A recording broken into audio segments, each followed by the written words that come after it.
This is what he says just about the word evangelism. Evangelism as a word is really proclamation of a new kingdom and or a new king. It's not a matter of convincing someone else that the new king is better than an old king. It's actually a fact. There is a new king. That is, simply put, the good news. So how do we convey that in everyday real terms? I mean, that's the bottom line of what we're trying to learn about in terms of evangelism, is that we know that there's a new king that's better than the old king. We know that there's something better out there, and that it is a fact for us. And so we've got to try to figure out, how do we convey that to the people around us? How do we convey that to our friends? How do we convey that to our coworkers? That there is a new and better king. I want to look at a piece of scripture this morning that I've been wrestling with for a couple months now. I'd like to just talk from things I've been thinking about, and not just. I'm trying not to just have a topic, then I find a scripture and pull it out and just kind of say the typical 1, 2, 3 from it. So this isn't a typical evangelism passage. And it's probably one that most of you are familiar with. It's the parable of the sower from Mark. But I want us to take some time just to look at it, and then also to think about it in evangelism terms. Like, what does this mean for us in terms of evangelism? I started thinking about this story probably back in April, and I've been thinking about it in a number of different lenses. And I'll share with you kind of at the end just some of the things that I've been wrestling with from this story. But I enjoy it. I especially enjoy that Jesus explains it, because a lot of his parables aren't explained, and you're just left to wondering, what the heck is Jesus talking about here? Crumbs under the table, what is all that about? But anyways, let me give you just maybe 5, 7, 8 minutes. Read it over a couple times. Don't just read it once. And if you would like, the reason why I printed it out for you is so that you can use a pen and you can make markings on the sheet of paper. You can try to see where ideas connect, or maybe what are themes that are coming together. Whatever you want to write in the margins or in between lines, feel free to do that. But yeah, again, read it for a couple minutes, and then we'll talk about it all together, just kind of observations you've seen, even questions you have. And then again, try to think about it a little bit in terms of evangelism and what you see happening here. So what are some of your observations of the text? What do you see that's interesting to you?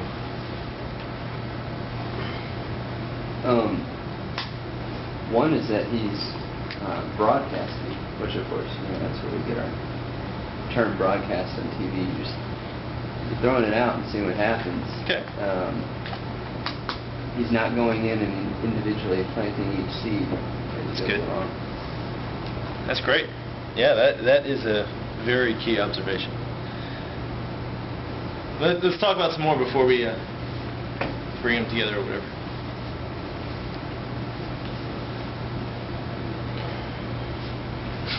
Did you have your hand up? Or? Oh yeah, the farmer he doesn't show that he's doing anything after the word. He throws it out there, and it's where it lands, where it's landed. What it does is what it does, and the farmer doesn't have any further interaction beyond getting it out there. Okay. Yeah, he kind of along the same note. He doesn't force it on anyone as far as like the seed that falls in the path. He doesn't run over there and shoo all the birds away and say, "Get away, get away, get away." He doesn't come back and sweep all the seeds off the rocks. He just throws it out there and lets that person kind of be responsible. Good.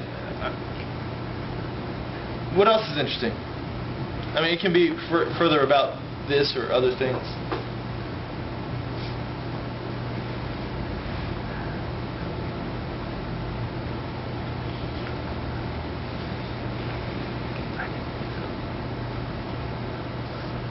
Well, basically one of the key things in here is how Jesus teaches this. Like listen, and who has ears, let him hear. And so it's more about, are we listening? Are we paying attention? It's not just in one ear, out the other. And I think that has something to do with how it's received in the soils, too. Is someone listening? Is someone understanding what's going on? Or it's in one ear, out the other, and they're being distracted by something else. Good. Yeah. And then it would produce a wonderful crop.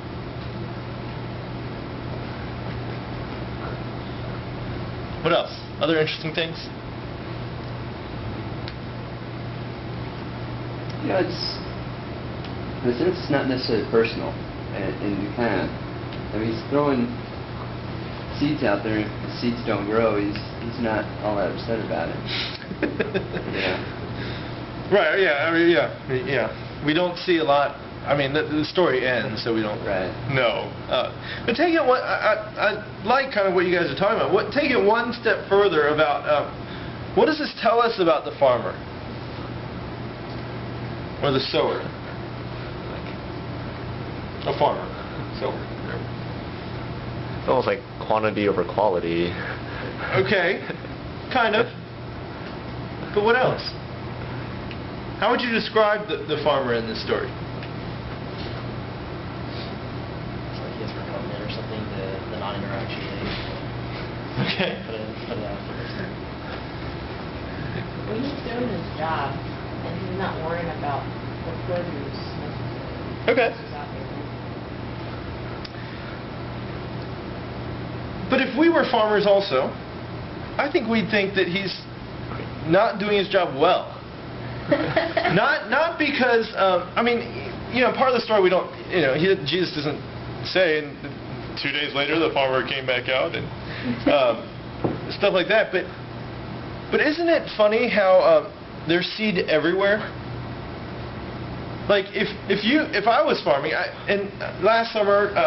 My wife and I forgot to tell you that I feel really bad about this in my introduction. I forgot to tell you that I'm married to her name's Jennifer Shu. She is Taiwanese American, and I have a beautiful daughter who's almost 3 years old. Anyways, I was looking at the parking lot. I was like, man, I just forgot to tell them about my family. Okay. We were farming. We were trying to grow some vegetables last summer. Anybody grow vegetables? All right, good. I was trying to grow some vegetables last summer, and so we prepared, our little bed. Unfortunately, our backyard is very shady. We have lots of big trees, and so it gets, and it costs a ton to get them cut down. So we were trying to do this kind of in a shady spot of our backyard, a sunny spot in our backyard, but it was still very shady. So we carefully, made rows and planted our seeds, and we just waited and waited. But we carefully planted our seeds. We didn't just say, all right, we've prepared our bed. Let me just throw some seed around here, throw some seed over there, where there's a lot of weeds and rocks. Here, let me throw some seed on the neighbor's lawn. I'll throw it on Ann's side and just kind of see what happens. I'm really surprised. I get really surprised just at and the word I use to put it in a good light is just how extravagant this farmer is. That he's willing and able to throw seed wherever. And that, so in some ways, you're like, why is the farmer's not very smart to do that? But it seems like the farmer is hoping for that each of these seeds, that every seed, no matter where it lands, that it would have life. That it would have some sort of development. And you do get to see that some of them do develop partially, but then something happens to it. It's not able to continue surviving.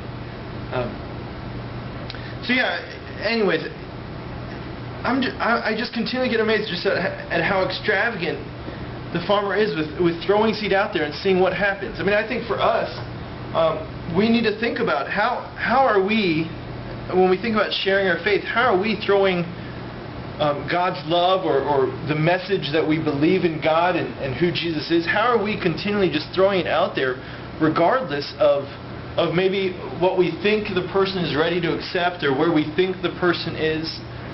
Because really that's not our business in a lot of ways. That's not our business to evaluate, okay, this person is a type 4, they are ready for me to say this sentence about God.